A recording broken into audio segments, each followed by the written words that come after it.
গণভোটের গণরায় বাস্তবায়ন নিয়ে সংসদে সংকট সৃষ্টি হয়েছে দাবি করে জাতীয় দৈনিকের সম্পাদকের কাছে তার ব্যাখ্যা দিয়েছেন বিরোধী দলীয় নেতা ডক্টর শফিকুর রহমান। তবে সংসদীয় রাজনীতির নিয়ম মেনেই সরকারের গণবিরোধী ভূমিকাগুলো প্রতিরোধ করতে চান তারা। বিরোধী দলীয় নেতার মিন্টু রোডের সরকারি বাসভবনের সম্পাদকের সঙ্গে মতবিনিময়ের সভা শেষে একথা জানান জামাত ইসলামের সেক্রেটারি জেনারেল মিয়া গোলাম পরওয়ার। সম্পাদকরাও বিরোধী দলের কাছে গণতন্ত্রকে সুসংহত করতে নিয়মতান্ত্রিক ভূমিকা প্রত্যাশা করেছেন। বিরোধী দলীয় নেতা ও জামায়াতে ইসলামীর আমির ডক্টর শফিকুর রহমান তার মিন্টো রোডের সরকারি বাসভবনে বিভিন্ন সংবাদপত্রের সম্পাদকদের সঙ্গে সোমবার এক মতবিনিময় সভার আয়োজন করেন। প্রায় 2 ঘণ্টা ধরে চলা এই সভায় দেশের প্রথম সারির গণমাধ্যম সহ বিভিন্ন সংবাদপত্রের সম্পাদকরা যোগ দেন। দুপুরে জামায়াতে ইসলামের সেক্রেটারি জেনারেল মিয়া গোলাম পরওয়ার সাংবাদিকদের জানান, মতবিনিময়ে সংসদ এবং সংসদের বাইরে বিরোধী দলের ভূমিকা নিয়ে সম্পাদকদের সঙ্গে আলোচনা করেছেন ডাক্তার শফিকুর রহমান।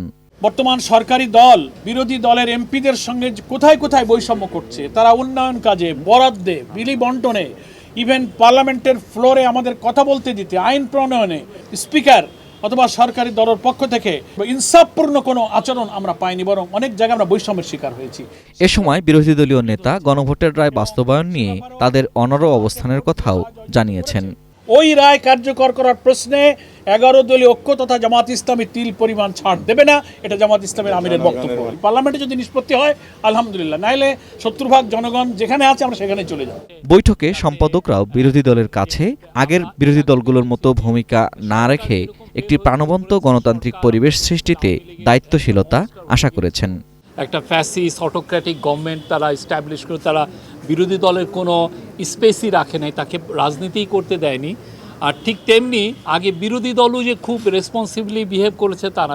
এখন সবাই এটার দিকে বলেছেন যে যাতে পার্লামেন্ট যাতে সেন্টার অফ অল অ্যাক্টিভিটিস হয়। গণতন্ত্রকে টেকসই করতে হলে পার্লামেন্টের ভেতরে থাকতে হবে, সরকারকে নির্বাচনের মাধ্যমে পরিবর্তনের ধারার মধ্যে থাকতে হবে, এবং যাতে ফ্যাসিবাদ এবং বিরোধী দলীয় নৈরাজ্য কোনোটাই ফিরে না আসে। মতের ভিন্নতার কারণে গণমাধ্যমের ওপর সরকারি নিয়ন্ত্রণ এবং নিপীড়ন বন্ধেও বিরোধী দলকে ভূমিকা রাখার আহ্বান জানিয়েছেন সংবাদপত্রের সম্পাদকরা। এরকম যদি ঘটনা হয় যে কোনো মিডিয়ার প্রতি কোনো সরকারি কোনো অন্যায় পদক্ষেপ নিচ্ছে, যেরকম আমরা আগে দেখতে পেয়েছি, এরকম যে পত্রিকার উপরেই করুক না কেন, যে গণমাধ্যমের উপরেই করা হোক, এটার যেন বিরোধী দল থেকে প্রতিবাদ করা হয়। এটা যেন দেখানো হয় যে সেই পত্রিকা কিংবা সেই গণমাধ্যম বিরোধী দলকে সমর্থন করে কি করে না। Ferdous Rahman, ATN news, Dhaka.